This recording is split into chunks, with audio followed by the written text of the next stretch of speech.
Ya. Hola, buenas tardes a las personas que se van a empezar a conectar, a los que se están conectando.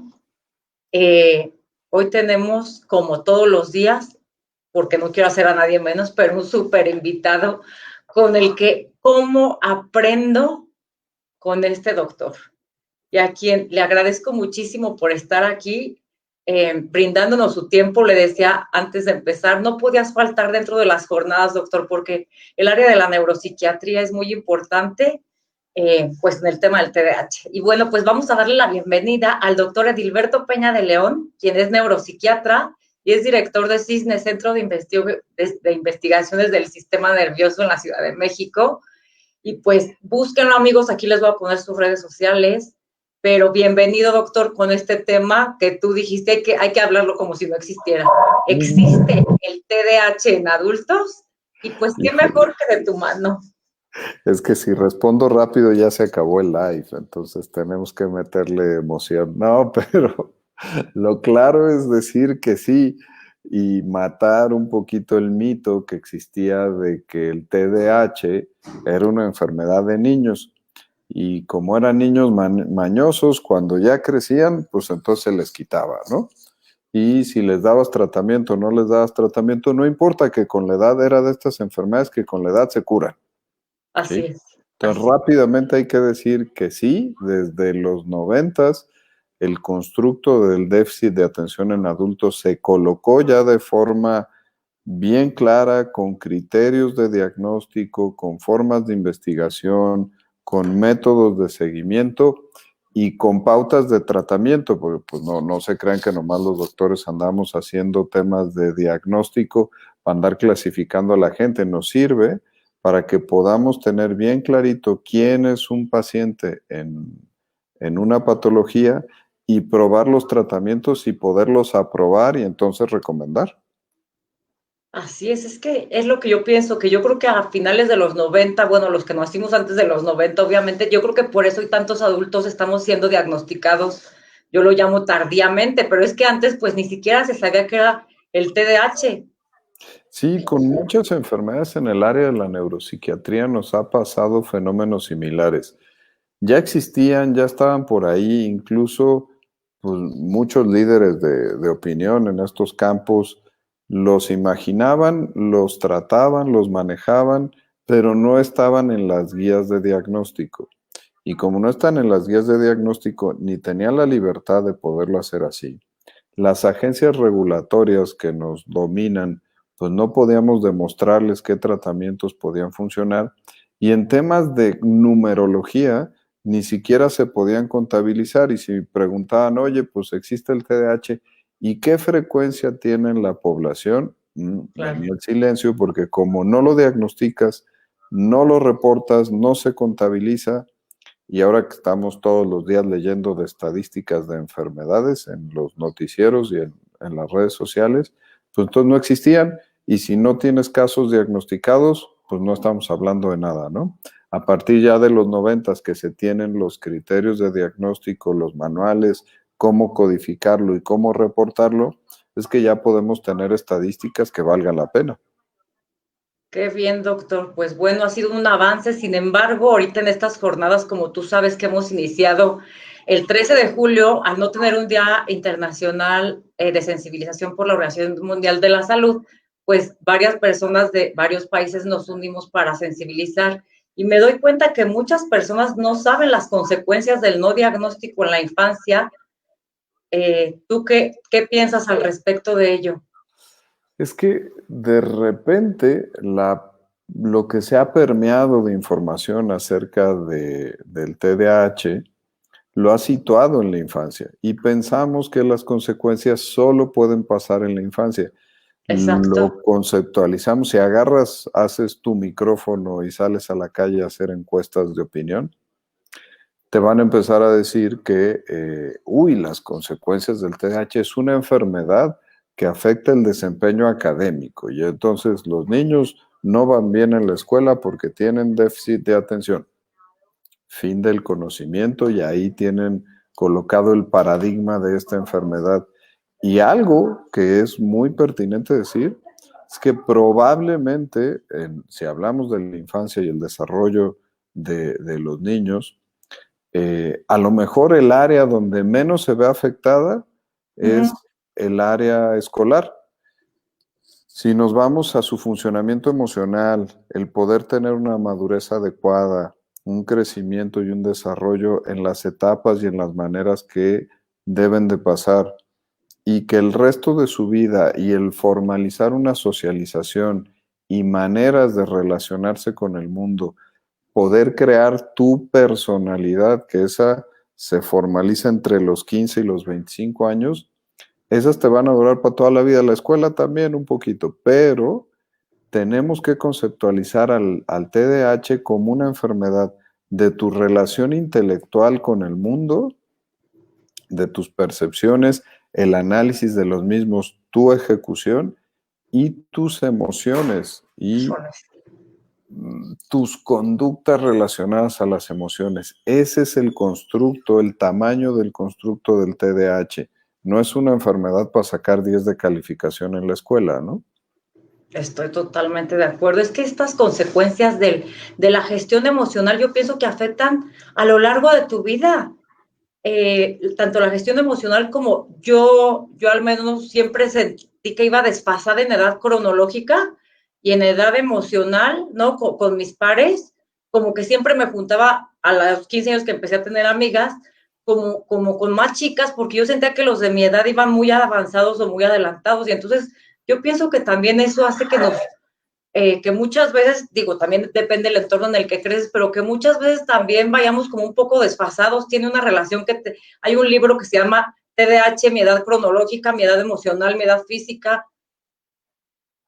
Sí, sí van desfasados y fíjate, cada vez me encuentro más con papás que ante toda esta evaluación de cómo va el desarrollo de sus hijos, a veces deciden, en conjunto con la escuela, retrasarlos en la escuela y pedir que no pasen de preprimaria a primaria o de primaria a secundaria y que se queden un año más. Ya no tanto en esta carrera que pasaba en los años anteriores que decían, quiero que acaben más pronto la escuela, quiero que vayan en esta velocidad, sino se van fijando más en cómo va el desarrollo emocional de sus hijos, qué herramientas, qué características, qué mecanismos de defensa ante el mundo van adquiriendo, y si no los tienen, pues es motivo de irlos ayudando, apoyando para que los vayan desarrollando.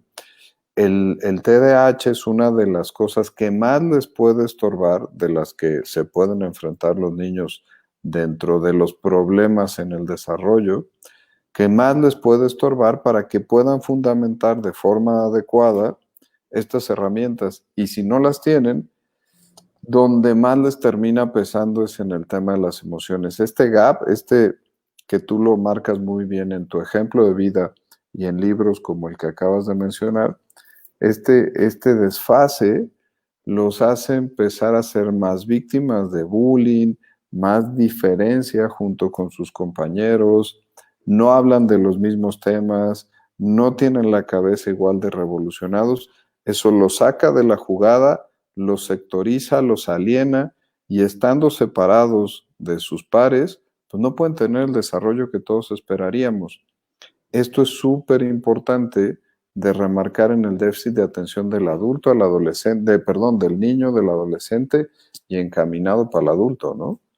Sí, porque imagínate, vas arrastrando toda tu vida esa poca gestión emocional pues, que te afecta en tus relaciones, no solo de amigos o de pareja, sino también en el área laboral, en el área, y combinada con la impulsividad y con la hiperactividad. ¿Cuáles son los retos que tú más conoces con me imagino la cantidad de pacientes que tienes? Platícanos un poco de cuántos pacientes recibes y que los diagnosticas con trastorno por déficit de atención, y el peregrinaje que me imagino que también han pasado para llegar al diagnóstico. Cisne, tenemos un poquito de sesgo en Cisne, porque somos un centro más especializado en tecnología. No somos un centro de atención de primer contacto. Entonces no pasa igual que el mecanismo tradicional de que el chavo tiene problemas en la escuela, la maestra detecta cosas, le avisa a la mamá y lo mandan a Cisne. Tradicionalmente no nos llegan así, sino nosotros nos llegan los pacientes que ya han tenido un peregrinar, han tenido 1 o 2 tratamientos, los papás no han estado muy satisfechos, los efectos adversos no han sido los tolerables para poder llevar a cabo el tratamiento, y ahí es donde entramos en Cisne. Pero esta ruta crítica no termina siendo algo absolutamente tan extraño. Lo mencionaba ahorita en la ruta tradicional, pero esa tiene muchos vericuetos, ¿no? Uno, el filtro de todas las cosas que pueden no ser déficit de atención y que pueden afectar y llamarle la atención a un primer grupo que son los maestros y son los papás, ¿no? Que puede ser el trastorno de desregulación emocional, que seguro has platicado aquí durante estas jornadas extensamente, que nos sirvió para agrupar a una serie de comportamientos en los niños donde la expresión de sus emociones es demasiado intensa y eso los mete en problemas. Ahí cabe el déficit de atención, ahí caben los inicios de trastorno bipolar, ahí caben alteraciones en madurez de las cortezas neuronales que tienen que ver con el control de los impulsos, incluso un poco de espectro autista, algunos trastornos de la ansiedad, y ahí los agrupamos cuando la expresión en común es que son chavos que no miden correctamente en su termómetro lo que viven con las emociones, con lo que expresan.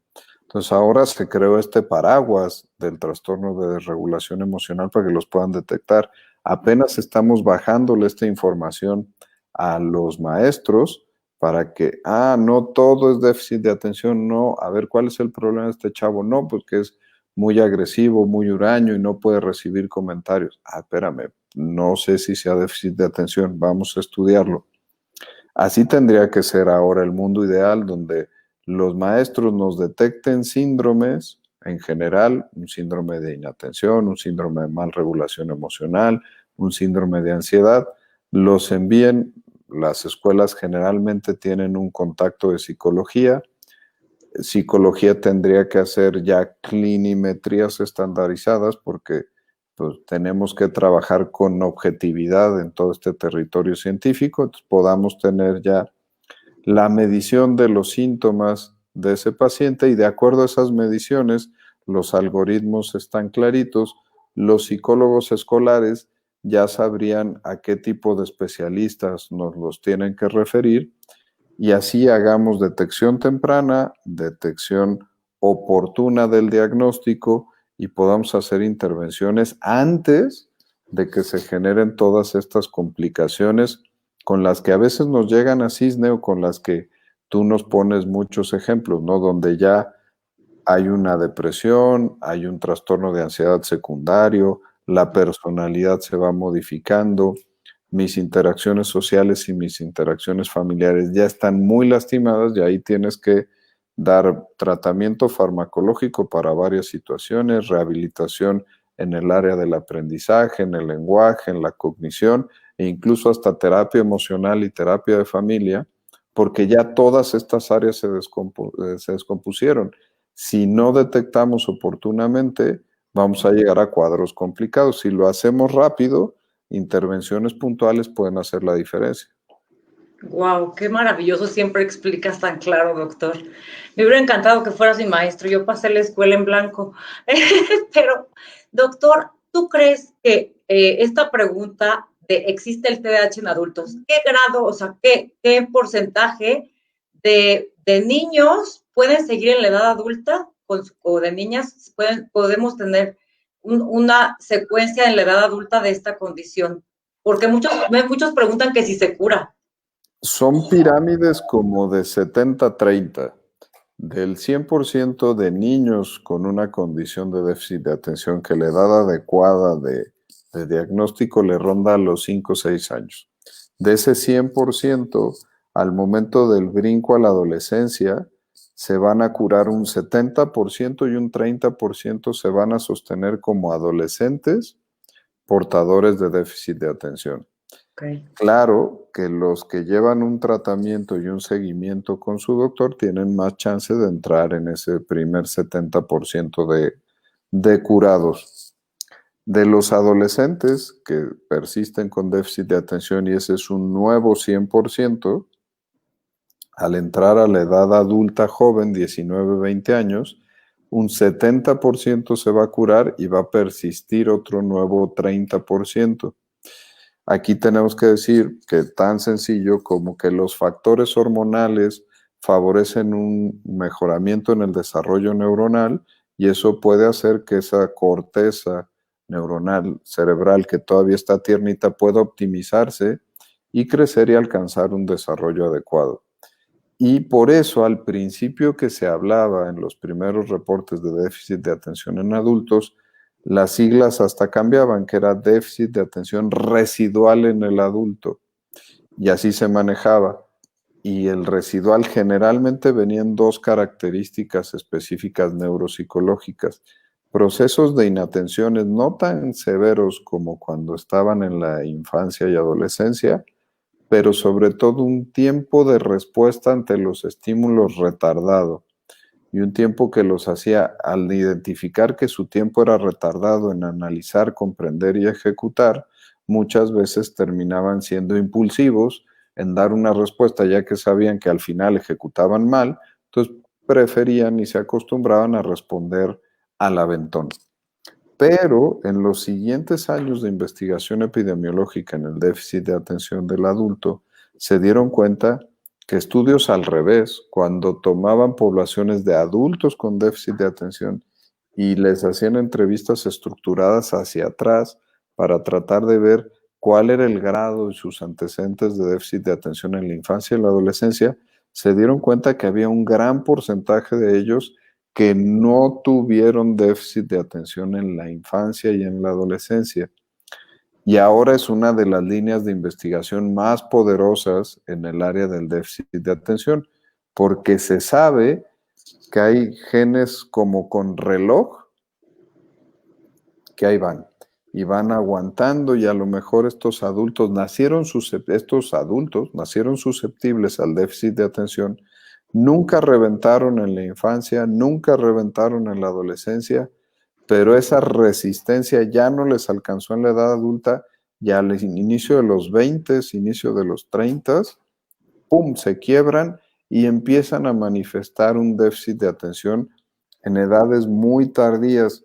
Por eso les digo que es un área frondosa de investigación en los últimos años y le quitaron esa R de residual al trastorno por déficit de atención del adulto y ahora es tal cual, trastorno por déficit de atención del adulto.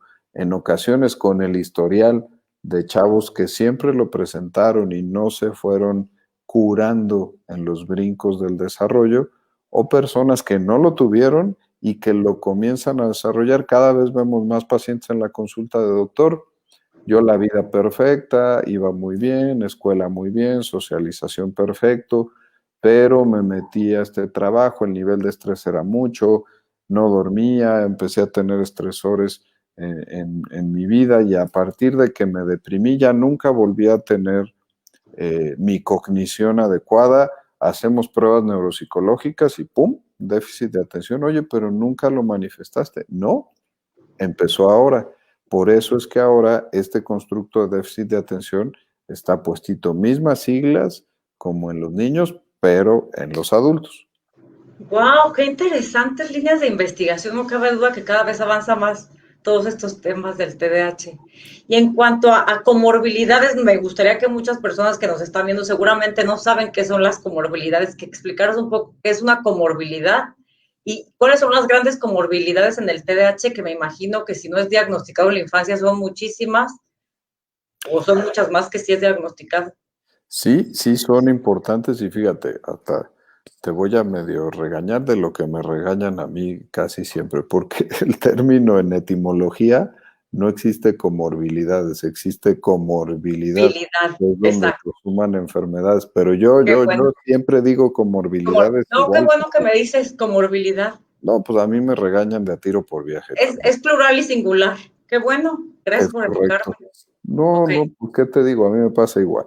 Pero en tema de comorbilidad en el déficit de atención, tenemos primordialmente a los trastornos de ansiedad, No sonaría nada raro. Imagínense en este constructo de déficit de atención, alguien con mucha impulsividad y con mucha hiperactividad e incluso con las inatenciones y el costo de culpabilidad y de sentirme inadecuado que esto genera.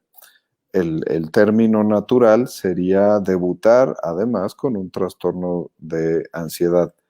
No es raro el trastorno de ansiedad generalizado, el trastorno por ataques de pánico, dependiendo de qué otras cosas vivenciales pasen, el trastorno por estrés postraumático, algunas fobias ya un poquito menos, a veces fobia social, se puede asociar también en un 6, un 8% con déficit de atención, pero prácticamente estaríamos hablando que un 30% de las personas que son portadoras de déficit de atención en algún momento de su vida van a desarrollar un trastorno de ansiedad en las diferentes variedades con una intensidad que requiera una evaluación y tratamiento por su especialista.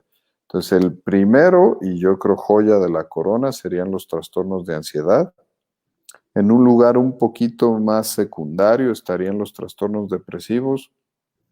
Piensen un 15, un 16% de traslape entre el déficit de atención y los trastornos depresivos. Hay que decir que hay interacción bioquímica. Sabemos que una de las carencias básicas bioquímicas en el déficit de atención es una carencia en un neurotransmisor que es la noradrenalina. Varios de los tratamientos están fundamentados en esto.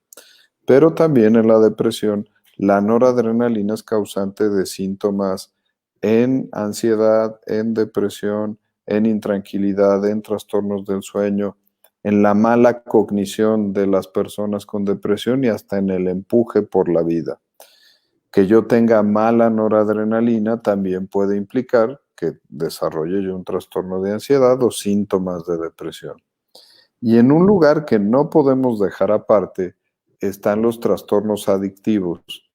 Las personas con déficit de atención en esta relación de comorbilidad con los trastornos de ansiedad fácilmente pueden probar sustancias. Las sustancias que pueden ayudarme a liberar noradrenalina, como los estimulantes del sistema nervioso central, las tachas, el éxtasis, el MMDA, son sustancias que liberan masivamente una oleada de noradrenalina. Los pacientes que son portadores de déficit de atención sienten esto, se sienten mejor incluso en la ansiedad, se llegan a sentir mejor en su interacción y en su interpretación con el mundo y va a ser muy fácil que caigan pues en tener esta necesidad por la sustancia porque incluso les hace un bien temporal de forma farmacológica. Si ya el constructo avanzó más y tengo formalizado un trastorno de ansiedad junto al déficit de atención, el administrarme depresores del sistema nervioso, como pueden ser ciertas dosis de nicotina, en el déficit de atención ciertas dosis de cafeína, les sirve también para amortiguarse y regularse, y el alcohol les pueden bajar los síntomas de ansiedad y mejoran con menos ansiedad, mejoran en su cognición y en su interacción con el mundo. Por eso hasta el 27 o 30% de las personas con déficit de atención van a tener problemas de adicción en la vida. Al contrario que lo que se decía, la creencia muy popular en los años 80, 90, incluso al periodista Ricardo Rocha le dieron un premio internacional de periodismo por un reportaje que hacía con niños portadores de déficit de atención y papás sobre los intentos de suicidio relacionados al tratamiento con estimulantes. Y hay que decir pues, que fue de forma mal manejada la información, de forma muy parcial, y donde el contenido de ese reportaje era decir que el uso de los tratamientos había inducido y favorecido los intentos de suicidio y los suicidios de niños con déficit de atención y les digo, hasta lo premiaron. Las estadísticas son bien claras demostrando que los niños con tratamiento, adolescentes con tratamiento, tienen menores índices de adicciones y además tienen menores índices de ansiedad, de depresión y de intentos de suicidio. Claro que si hablamos de patologías, porque por ahí hablarán de temas vivenciales. Uy, es que yo conozco 1 o 2 casos de déficit de atención que además hicieron intentos de suicidio. Entonces, seguramente los tratamientos los favorecen. Si estoy hablando de enfermedades con mayor impulsividad, con mayor hiperactividad y con un cruce con depresión, no será nada raro que esas patologías puedan complicarse en intentos de suicidio, pero estamos hablando de secuelas y complicaciones naturales, productos de la enfermedad, no del tratamiento, y que si nos obligan a hacer hipótesis, los tratamientos en estos casos fueron insuficientes, no todo el arsenal que se podía utilizar, y esos niños, adolescentes o adultos terminaron expresando una secuela grave como sería un intento de suicidio. Entonces, el constructo que hay que transmitirle a la gente en realidad es que un adecuado diagnóstico, un buen tratamiento en déficit de atención limita las comorbilidad, La ¿cómo es? comorbilidad. La comorbilidad Ujú. y limita también las expresiones de temas más dramáticos como intentos de suicidio y adicciones, al revés de una creencia popular. Estoy totalmente de acuerdo y gracias por aclararlo. Voy a buscar esa información que nos pasas de Ricardo Rocha. A ver, en aquel entonces qué era lo que se decía, pero que gracias por mostrárnoslo así de esta manera tan fácil. Y yo creo que es un tema muy delicado porque he visto que en los últimos años, como tú sabes, ha aumentado muchísimo el intento de suicidio o el suicidio en niños y adolescentes. Entonces, Sí, y de hecho, los intentos de suicidio, desde que se empezaron a contabilizar en el país, 1973, no existía ni el INEGI, se suicidaban 1.1 habitantes por cada 100,000 en México.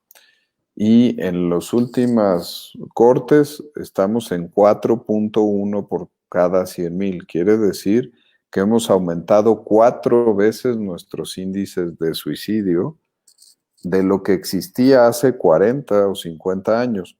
Hay que ser claros, probablemente no existía toda la regulación de los datos, que ahorita es un poco más fácil para tenerlos, pero que también las expresiones de la patología, pues ahora hace que pueda pasar más.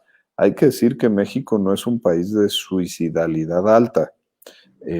Nos gana Japón con un 23 de cada 100,000, nos ganan los países nórdicos con 30 de cada 100,000, Estados Unidos tiene 11 de cada 100,000, entonces no somos un país de suicidalidad alta, pero tienes razón, se han incrementado los índices de intentos de suicidio y suicidios consumados en los últimos 10 o 15 años, y el grupo donde ha crecido más es los adultos jóvenes y los adolescentes. Entre 15 a 25 años es el grupo donde más han crecido las muertes por suicidios. E incluso estados de la República que hemos estado viendo a ver qué explica estos fenómenos, ¿no? Aguascalientes, Tabasco, Campeche, son estados que lideran en suicidio adolescente y en suicidio en jóvenes. De hecho, el suicidio es la segunda causa de mortalidad en la población de 15 a 25 años. La primera causa son accidentes automovilísticos y la segunda, imagínense de qué nivel de frecuencia estamos hablando, son los intentos de suicidio. Ya ahora en la metodología psiquiátrica, y esto es bien importante decirlo, se separaron a los intentos de suicidio de la depresión. Antes lo teníamos conceptualizado como una complicación de la depresión. Y ahora no, un grupo de trabajo en la Asociación Americana de Psiquiatría ya separó al suicidio, ahora existe la suicidología y existe todo un apartado de estudios de suicidio en la Asociación Americana de Psiquiatría separado de la depresión para que no nos quedemos tampoco como pacientes o profesionales de la idea de que todo aquel que hace un suicidio o un intento de suicidio es un paciente deprimido. Te puedes intentar suicidar por ansiedad, por un episodio psicótico o por impulsividad y mala regulación emocional.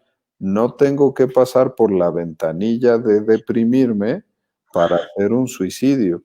Entonces, ojo, hablábamos del paraguas, de la desregulación emocional en niños y adolescentes. Un secreto más desvelado en los últimos años, pues es decir que muchos de estos suicidios, en este crecimiento que hemos hablado poblacional, en realidad han estado asociados a la presencia de estos eventos de mala regulación emocional, no bien diagnosticados, no bien tratados, y que si se combinan con adicciones o algunos otros malos momentos de crisis en la vida, se ejecuta pues un intento de suicidio y un suicidio consumado. Qué interesantes datos, como siempre, de verdad. Siempre me dejas así asombrada, doctor. Me gustaría, no sé, antes de pasar a las preguntas, un tema que se me hace fundamental. La importancia de los fármacos, no solo para los niños, también para los adultos. Sí, y qué bueno que lo tocas. Creo que se me iba a olvidar si tú no lo dices. Este constructo, primero de identificar el déficit de atención en adultos, pues primero fue, órale, ahí está el diagnóstico, y después fue, ¿y qué les hacemos? ¿Será el mismo déficit bioquímico? ¿Les funcionarán los mismos fármacos? Y se empezaron a correr protocolos de investigación. Ujú. Ahora sabemos que la mayoría, si no prácticamente los mismos fármacos que podemos recomendar en los niños, funcionan en los adultos con déficit de atención. Y que muchos que no se pueden recomendar en niños, sí podemos utilizar los otros fármacos que no se utilizan en déficit de atención en niños, se pueden utilizar en el déficit de atención de los adultos, como un par de antidepresivos de los más modernos que tienen un gran efecto noradrenérgico y que utilizamos con éxito en los adultos con déficit de atención. Al igual que el déficit de atención en niños tiene grados de severidad. Entonces, hay adultos con déficit de atención muy leve que con terapia conductual, manejo de las emociones y reaprendizaje de mis habilidades cognitivas pueden salir adelante. Por ejemplo, ahora en Cisne, a partir del año pasado, nos dimos cuenta que los adultos también necesitaban reaprendizaje de habilidades cognitivas, y tenemos ya talleres de aprendizaje de habilidades cognitivas para adultos, cosas que teníamos para niños y decíamos, bueno, esto es para niños. También funcionan en adultos, y el nicho son personas con trastornos leves. En trastornos moderados, ahí sí está indicada la farmacoterapia junto con lo que podamos activar necesario emocional, de reaprendizaje, de manejo de habilidades o incluso conductual. Y en los casos severos, evidentemente, pues todo esto más la neuromodulación, lo que hemos hablado en otras participaciones de estimuladores de corriente directa, estimuladores magnéticos transcraneales, que nos pueden hacer la diferencia en potenciar cortezas del cerebro que no están funcionando para que se optimicen y alcancen su desarrollo. Los tratamientos todavía estamos en las guías definiendo qué pasa. Al principio decían, identificas tú un adulto con déficit de atención, dale 1 año de manejo. Con los años corrigieron, dale 2 años de manejo. Ahora van como para 5 años, y algunas escuelas incluso te dicen que van a hacer tratamientos por tiempo indefinido. Les da cosa siempre a los doctores poner en los libros de por vida, pero sí ponemos por tiempo indefinido. La realidad es que es una relación médico-paciente. Yo te podría decir que de mis 2 grupos de pacientes con los que tengo relación más cercana son los bipolares y los que tienen déficit de atención. Son pacientes que siempre estamos en interacción, que ante nuevos retos ante la vida, su patología se modifica, la expresión de la patología se modifica, y a veces tenemos que ir sacando herramientas de acuerdo a qué etapa de su vida están, ¿no? Si estaban en la universidad, no van a necesitar las mismas herramientas que en problemas laborales o que en problemas de pareja o con crianza de los hijos, papás. Ahora ya tenemos papás con diagnóstico de déficit de atención que tienen que lidiar con hijos o con otros diagnósticos o con déficit de atención.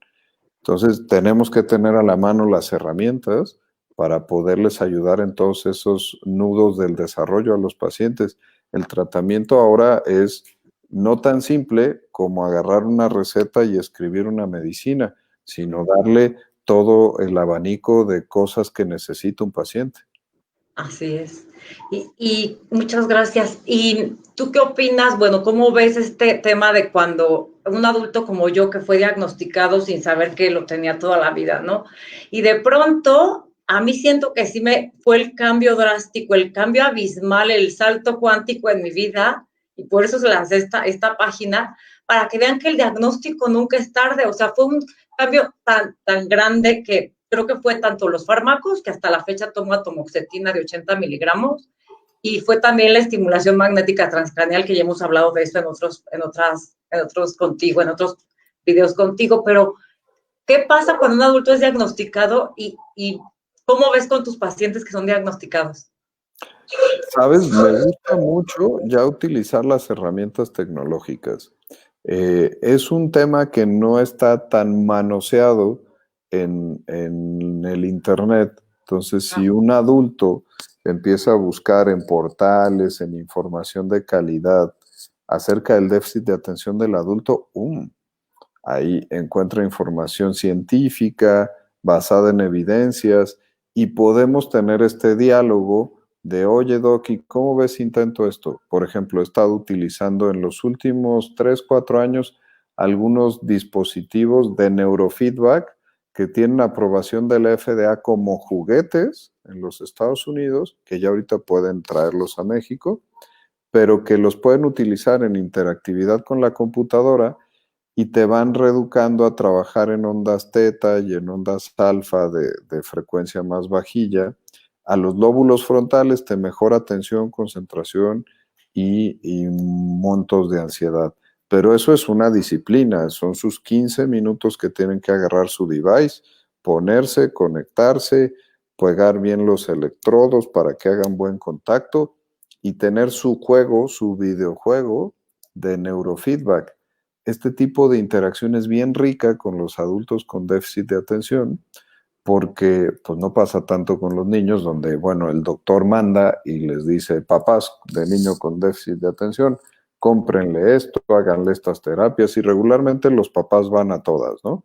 Los adultos, pues no, como dice Marta de Baile, pues los niños qué culpa, los papás siempre le compran todas a las enfermedades de los niños, pero los adultos son más selectivos y entonces te dicen, doctor, de la medicina, la terapia, la estimulación magnética, el dispositivo de juguete, pues no puedo gastar en todo, doctor, ¿qué me recomiendas? Ah, bueno, para tu perfil en particular, ¿qué te parece que no usamos fármaco, pero usamos el device y una psicoterapia cognitiva? Ah, ok, doctor, perfecto.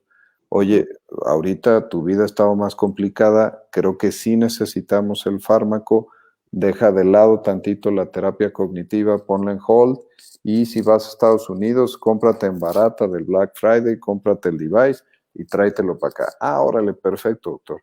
Entonces es muy rico con los adultos estar jugando con todas las herramientas que ya nos puede ofrecer el tratamiento del déficit de atención y cómo las podemos activar en diferentes situaciones de la vida de los mismos. Es bien, bien satisfactorio, ¿eh? Wow, qué increíble. Y cómo todos estos avances, yo nunca he hecho neurofeedback, pero sí había escuchado muchísimo de neurofeedback y sus beneficios en personas con TDAH. Ujú, sí, sí, sí. Digo, sin hacerles comercial, no vayan a irlo a comprar impulsivamente, pero métanse a Muse como el grupo musical, MUSE. Ajá. Es un device. Lean la página. Hemos estado en contacto con la inventora, que es una ingeniera canadiense, de cómo algo que era muy complicado, se necesitaban dispositivos muy grandotes que son en un consultorio y eran 60, 70 sesiones. Ella ya lo hizo reducido con tecnología Bluetooth, con 5 electrodos que se colocan facilitos con una diadema y tú puedes tener la interacción y jugar tus 15 minutos de neurofeedback. No es lo mismo que ir al consultorio y tener una psicóloga especializada que te va guiando en la sesión de neurofeedback, evidentemente no es lo mismo, y por $200 en una sola inversión vas a adquirir un dispositivo que te puede ayudar con temas cognitivos. Ese tipo de herramientas, por eso pues, nos encanta andar jugando con la tecnología porque ya nos la puede permitir. Exacto, qué interesante, ¿no? Cuántos avances de verdad. Y ya ahora sí, para antes de pasar a las preguntas, ¿cuál sería como tu recomendación para los adultos con TDAH? ¿Qué podemos seguir haciendo para seguir mejorando nuestra calidad de vida y mantener como ese sueño, perdón, o sea, como ese cerebro saludable y pues obviamente el sueño, la alimentación? ¿Cuáles son como los tips que tú dirías? Es que esto es básico, que el ejercicio no falle. ¿Qué tips nos darías tú? El uno es cuidar a tu cerebro como órgano, ¿no? Te pasa en depresión, te pasa en ansiedad, en bipolar, en déficit de atención también. Si el fundamento de la alteración es un órgano que es el cerebro, cuídalo. Ejercicio, sueño, dieta mediterránea, suplementos alimenticios, todos aportan y todos dan su granito de arena. Dos, si tienes la sospecha, evalúate, porque si te medimos bien qué tipo de padecimiento estamos enfrente y qué Ajá. tipo de intensidad y qué comorbilidad existe, entonces podemos darte un correcto tratamiento. Pero si nomás tengo la sospecha y me muerdo el rebozo y no llego al doctor, pues entonces todo va a ser ineficaz. Generalmente surgen estas sospechas a partir de que o tú mismo te sientes ya ineficaz en tu trabajo, en tus interacciones, en tu casa, o Uh-huh. que tienes hijos portadores de déficit de atención y entonces voltean los paidopsiquiatras y te voltean a ver con cara de, con razón este señor es tan ineficaz para sacar las citas para su hijo, ¿no? Entonces ahí es donde a veces el paidopsiquiatra les dice, oiga, ¿y usted no cree que debería de evaluarse? Esos son los drivers para poder acudir con un médico. Y tres, si ya te hicieron el diagnóstico, ponte en manos del especialista que te va a ayudar y negocia como negociarías con tu cardiólogo, con tu endocrinólogo, con tu reumatólogo. Oye, doctor, ¿cómo puedo hacer? ¿Qué estudios necesitas? ¿Cómo lo meto? ¿Qué podemos comprar? ¿Cuál es el mejor medicamento? Porque herramientas hay muchas, pero a veces necesitamos la interactividad del paciente y no una consulta magistral de, bueno, ahí te va la receta, cómpralo, ¿cómo te sientes bien? Síguelo tomando, ¿no? Claro, Hay que claro. tener esta interactividad. Exacto. Sí, yo creo que la conexión doctor-paciente, esa nunca debe de fallar. Si falla, no está funcionando ese doctor. Exacto, hay que cambiar. Bueno, pues muchísimas gracias, como siempre, feliz de aprender de ti. Y bueno, tenemos varias aquí, varios comentarios y gente que nos está viendo. Dice Luzmila que cuando mi hermano menor en los 70 comenzó a tomar Ritalina, el diagnóstico fue disfunción cerebral mínima. Sí, esos tipos de diagnósticos quedaron atrás después de la tercera actualización del DSM, de la actualización del Manual de Diagnóstico de Enfermedades Mentales. Porque fíjense, ya de escribir un diagnóstico así, el estigma es terrible, ¿no? Oye, ¿tú qué tienes? Yo tengo disfunción cerebral. Ups, entonces que no te funciona la cabeza, entonces ya no funcionas. Por eso, ahora somos, en este lenguaje incluyente, también lo tenemos en la psiquiatría, ¿no? Trastorno de desregulación emocional. ¿Qué tienes? Eres muy explosivo y tienes muy mal genio. No, tengo trastorno de desregulación emocional. Igual en el déficit de atención, pues ahora ya sabemos que el diagnóstico así se llama. Oye, ¿qué variante tienes? No, yo tengo una variante inatenta. Ok, ya entendí, tus fármacos y tu terapia debe ser esta. Oye, yo tengo una variante impulsiva. Tu tratamiento tiene que ir por este lado. Ahora en los expedientes así escribimos los diagnósticos. Un diagnóstico como ese en realidad estorbaba más que lo que ayudaba. Ok, muchas gracias. De aquí dice que si no existía el TDAH antes de los 70. Yo creo que existía desde los griegos y más atrás. Nada Yo más que también. también hay que decir que los requerimientos de la vida moderna lo hacen más evidente. No quiere decir que la vida moderna produzca más enfermedad en el TDA, por ejemplo, Uh-huh. sino que ahora es más evidente. Si yo tengo una mala capacidad de interacción tecnológica, pues es súper evidente. Antes podía yo tener más facilidad en monotareas y en cuestiones más técnicas que hacían menos visible mi TDA. Ahora se ve más. Así es, estoy totalmente de acuerdo. Dice Rogelio que se le denominaba con otros nombres. Sí, hay un historial del TDAH. Yes, que en realidad es más estigma que otra cosa. Exacto, eso de que no existía no es cierto. Dice Luzmila, a mis 60 años he de buscar el diagnóstico porque lo he aprendido por mi hija de 16 años diagnosticada como TDAH y TEA. Pues, De lo que les decía, a veces los doctores empezamos a voltear hacia arriba, la generación de arriba y decir, bueno, te podíamos haber ayudado desde hace mucho, pero te vamos a ayudar ahorita. así es, así es. Muchas gracias, Luzmila, y gracias, Rebeca, por vernos desde Villahermosa, desde Veracruz. Aquí te mandan saludos, Mónica Aide Padilla. Un Hola, gusto hola. escucharlos. Muy interesante, gracias por vernos, dice Ana. Buenas tardes, saludos desde México. ¿Es normal que mi niño de 9 años grite mucho al jugar? Hay algunos niños que pueden, dentro de esta desregulación emocional que mencionaba, al estar emocionados y estar contentos y estar alegres, pueden expresar esos gritos. Ojo, a lo mejor la recomendación sería, te parece raro ahí, pero ¿qué tal al momento de enojarse? ¿Qué tal al momento de estar triste? ¿Al momento de estar frustrado? Resulta que coincide que no regula en proporcionalidad la expresión de la emoción con el estímulo que lo provocó. Ese sería un buen marcador para poder llevarlo a una evaluación. Wow, muchas gracias por contestar. Dice Liliana Sánchez que qué lo de todo en adultos. Pues ya lo. Andamos aprendiendo. Las hipótesis están más alrededor de que alguna otra enfermedad en el cerebro de los adultos puede detonar un déficit de atención que estaba dormido. Esto es, pues a lo mejor yo a mis 25 años hago un episodio depresivo, me dan el tratamiento en mi episodio depresivo y termino al final con el síndrome de problema atencional.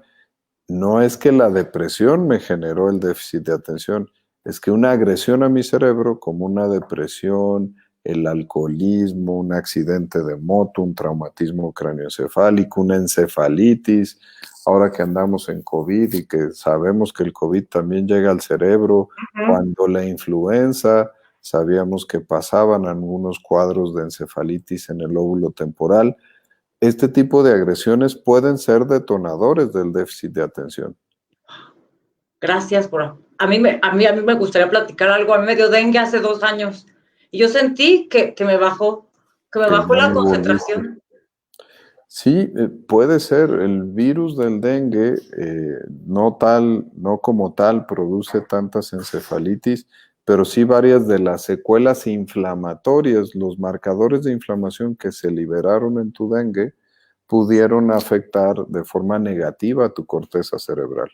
Totalmente de acuerdo, doctor. Mira, dice Luzmila que dónde se puede dar el diagnóstico en México, por parte del Servicio de Salud Público, que porque en el gobierno de la Ciudad de México que el psiquiatra del ISSSTE le dijo que el TDAH no existe, como muchos psiquiatras lo dicen. Sí, es Dice, correcto. ¿a dónde la mandamos que la puedan diagnosticar? Bueno, podríamos intentar al Instituto Nacional de Neurología, me parecería buena opción. Ahí está el servicio de preconsulta. Digo, no sé en momentos de la pandemia, pero en el ámbito del pasado uno hablaba, sacaba su ficha de preconsulta por teléfono, le daban cita y hay que hablar de los síntomas en específico para que puedan activar el protocolo de estudio. Gracias. Y esos psiquiatras que dicen que no existe el TDAH, enséñales estos videos, por favor. Edúquenlos. Lucy Hagan un bien. sean embajadores del TDAH, todos tenemos que ser embajadores del TDAH. Dice Lucy Mendiola, mi amiga de Mérida, quería preguntar si la dieta fuera de gluten, lácteos, cafeína y azúcares ayudarían al funcionamiento de nuestro cerebro y un mejor aprovechamiento de nuestro tratamiento. Generalmente el tema sería una menor capacidad inflamatoria de mi dieta. Entonces el gluten y los lácteos y el azúcar refinada sí están demostrados como factores que inflaman más todos los tejidos, incluido mi cerebro. La cafeína aparentemente tiene ciertos factores antiinflamatorios en dosis moderadas. Hay que también decir que el café no nada más tiene cafeína, tiene algunas otras cosas. Pero sí, en el mundo ideal, pues una dieta libre de todo esto nos favorecería a muchas patologías. Lo malo, pues es que muchos alimentos que a lo mejor ni siquiera lo consideramos como los aderezos, pues tienen gluten, ¿no? Entonces es muy difícil llevar al 100% una dieta sin estos componentes. Muchas gracias. Dicen tus seguidoras de Terapia de Corazón que les has dado varias entrevistas, que muy buena información. Saludos a nuestras amigas de Terapia de Corazón. Ana Paula Fuentes dice que siempre es interesante su plática. Saludo, que dónde das consulta y cursos. Andamos en Cisne, a lo mejor nos conocían de Incide, que era el proyecto que teníamos antes de 2018, desde 2018 estamos en Cisne, y pues síganos en las redes sociales de Cisne, vamos a estar ahí publicando toda la información. Hoy al ratito, a las 7 de la noche, tenemos un webinar de ansiedad en la pandemia y neuromodulación. Es cómo Wow. utilizar dispositivos de neuromodulación en los trastornos de ansiedad en la pandemia. Ahora ya podemos mandar dispositivos de con acuerdos que ya hicimos con los fabricantes, estamos mandando dispositivos a las casas, entrenamos a los pacientes en videoconsulta de cómo colocarse el dispositivo y cosas que hacíamos solo en el consultorio y no se nos prendía el foco de cómo hacerle, porque no teníamos necesidad, ahora ya lo estamos haciendo. Interesantísimo, gracias. Pues al rato compartimos tu charla aquí en mis redes, ya sabes, con Sí. gusto. Dice, dice Carmen, saludos desde Guatemala, que cuáles son las causas del TDAH. Es un tema complicadón porque es multifactorial, son temas genéticos, son temas de interacción bioquímica y de naturaleza ambiental, cómo el medio ambiente puede agredir a mi sistema nervioso. En algún momento de la vida, lo platicamos hace un rato con el adulto, pero igual en los niños, si mi genética, mi neuroquímica, y unas agresiones del medio ambiente se conjuntan a mis 5 años, a mis 10 años o a mis 30 años, debutaré con el déficit de atención cuando mis reservas ya no alcancen.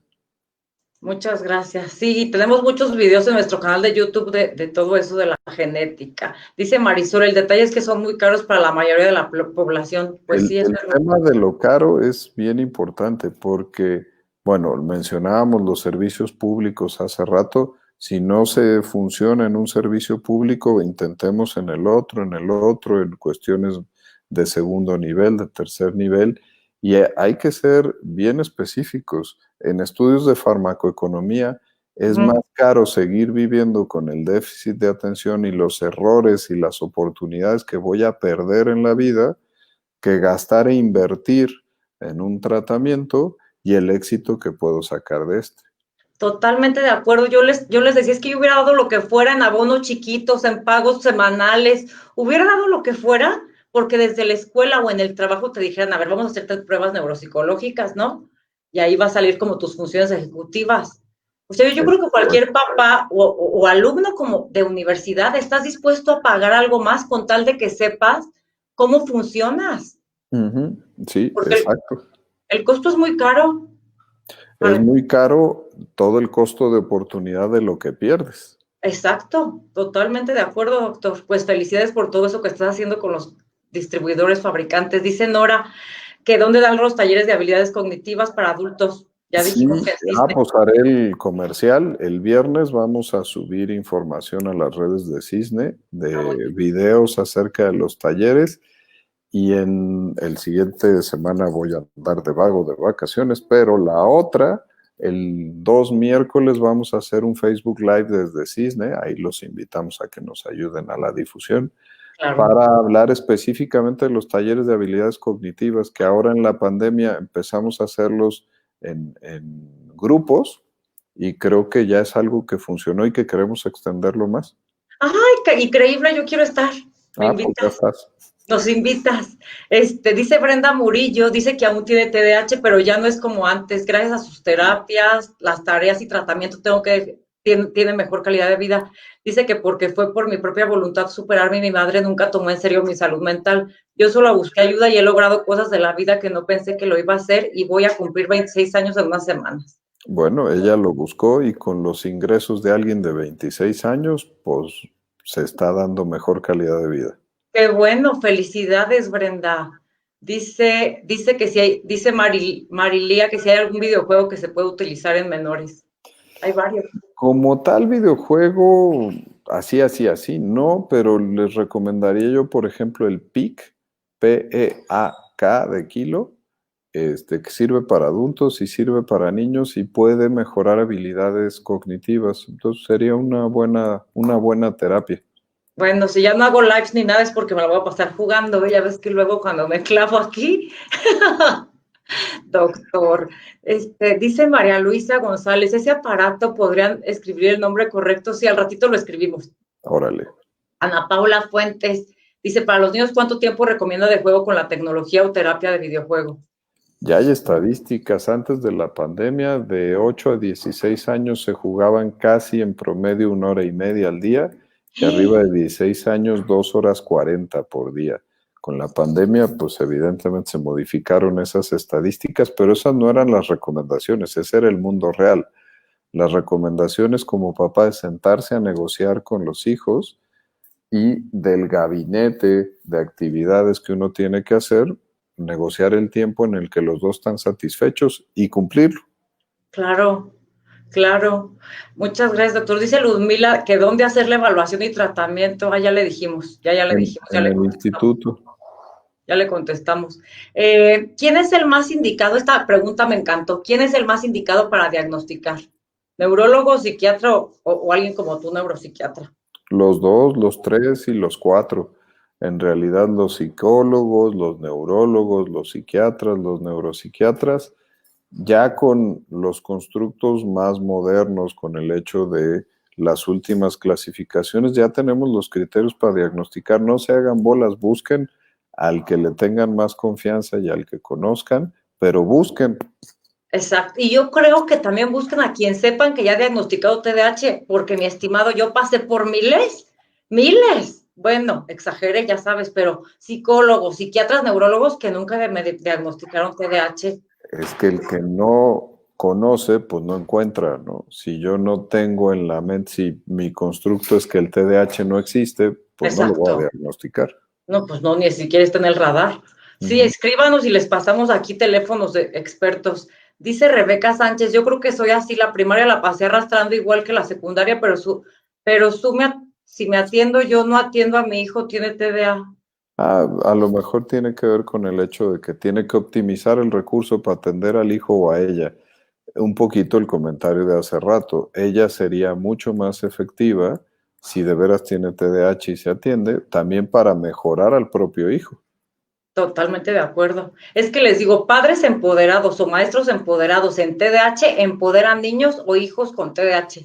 Ujú. Es 100% correcto. Sí, mientras menos sepan, menos van a poderse empoderar a sí mismos ni a los demás. Eh, Blanca Barran, gracias, doctor, qué buena plática. Olga Lilia, gracias, excelente ponencia. Carmen Linda, ¿cuáles son los indicadores de TDA en niños o adolescentes? Mm, Aquí hasta tienes tú todos los otros lives de todos Sí, mis compas que salieron aquí, pero pues los temas de poca ejecución, mala ejecución, impulsividad, hiperactividad y no poder sostener los tiempos atencionales, lo que me requiere mi escuela y mi trabajo. así es, así es. Muchas gracias. Alma Berta, gracias por la información. Edgar dice, esta pregunta es interesante también. ¿Es útil el mindfulness? El mindfulness 100%. Su mejor acción es en los trastornos de ansiedad, pero el hecho es que hace un constructo muy parecido al neurofeedback que platicábamos. Te entrena a que tus ondas cerebrales estén en una frecuencia en la que puedes ejecutar mejor y poner mejor atención. Pero ojo, no es magia, no hago una sesión y ya. Tengo que entender, crecer, entrenarme y seguirlo practicando todos los días. Ok, Sí, yo también estoy de acuerdo, gracias. Y bueno, ya porque el doctor se tiene que ir, dice el tiempo es muy limitado, pero le voy a dar, me voy a saltar algunos comentarios, pero esta para que no nos quedemos confundidos. Dice Calimán, al decir que el TDAH se cura, y yo también lo vi como se cura, pues es que realmente es una condición con la que yo siento que naces, creces y mueres. Pero dice, al decir que el TDAH se cura, se refiere al cese total de las conductas habituales del trastorno. ¿Dónde podría encontrar las referencias de estos estudios? El tema aquí es que cuando ya les haces nuevas evaluaciones neurocognitivas, esos pacientes ya entran dentro de los rangos de normalidad, no dentro de los rangos que nos ayudan a diagnosticar el déficit de atención. A eso es a lo que nos referimos con que se cura el TDAH. Así Y es. no tengo ahorita aquí a la mano la referencia, pero si puedo, luego te la mando para que la compartas. Claro que sí, no, muchas gracias. Pues muchos que nos están viendo de Colombia, de Menorca, que les repitamos el nombre del aparato. Esta pregunta también se me hizo interesante. Mira, Ciptali, que es fiel seguidora, que nunca puedo pronunciar su nombre, Cipactli, dice, soy madre que con trastorno bipolar con tratamiento, mi hijo tiene déficit de atención, toma metilfenidato, el psicólogo me dijo que no podré estudiar la preparatoria. Me decían que tienen menos edad de la cronológica, dejará de tomar el medicamento en adulto, lo diagnosticaron desde los 6 años. Aquí evitemos la anticipación, no nos vayamos a adulto, estamos ahorita luchando para que entre a la preparatoria. Entonces, a ver, si en las habilidades cognitivas que diagnostica el psicólogo no está viendo que está pudiendo, hay que tomar acción y ver cómo se le puede ayudar para que siga en su desarrollo. Claro. Doctor, si ya te tienes que ir, mire, esta sería la última, penúltima, la que, mire, esta está buenísima. Una consulta, ¿cómo sobrellevar la crítica hacia quienes tienen TDAH? Lo mejor es atenderte, porque la crítica, la manera más constructiva de asumir la crítica es que me están señalando algo que estoy haciendo mal y que es notorio para los demás y es parte de una enfermedad. Entonces, si lo queremos ver de una forma constructiva, malamente me están ayudando a que mis síntomas no están controlados, entonces tengo que hablarlo con mi doctor y que me ayude a que esos síntomas no me den lata.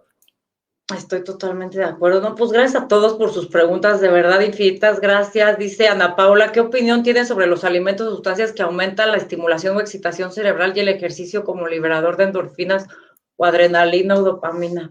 100%, y era lo que decíamos, una dieta más del tipo mediterránea nos puede mejorar estos neurotransmisores. Ok. Ahora sí, ya la última. Azucena, de acuerdo a su experiencia, ¿qué tipo de terapia psicológica considera más efectiva en personas con TDAH como complementaria en el tratamiento farmacológico? En principio les diría la cognitivo-conductual, pero la realidad es que dependiendo de las necesidades en ese momento de la vida del paciente es que tenemos que definir la terapia. No es para toda la vida, se activa en cada momento. Si ahorita necesito más apoyo emocional, más en conductas, más en interpretación de la realidad, pues podemos activar diferentes tipos de terapia. Ok, ok. Pues ya, mira, tenemos muchos comentarios, los vamos a contestar de manera personal. Muchas gracias. Muchas gracias. Yo solo les digo, gracias al doctor, pero sobre todo gracias a ustedes por quererse informar en este tema del TDAH, porque doctor, lo repito, hay personas que creen que el TDAH se aprende en 5 minutos No, y tenemos que estar informados y actualizándonos. sí, y por eso es el gran valor de tu jornadiza tremenda que ha hecho la diferencia. Jornadista, me encantó. Va a ser el nuevo título. Ya casi acabamos el viernes. Doctor, eres un sol, como siempre, me encanta entrevistarte y aunque no nos conocemos en persona, espero que algún día que pase esta pandemia nos demos un abrazo con mucho cariño. Ya pasará. Sí, Muchas gracias. muchas gracias. No, muchas gracias a ti por tu tiempo, por estar como siempre aquí generosamente compartiéndonos y ten por seguro que vamos a compartir tus publicaciones de Cisne. Ok, gracias y saludos a todos. Muchas gracias a todos los que nos vieron hoy. Gracias, buenas tardes.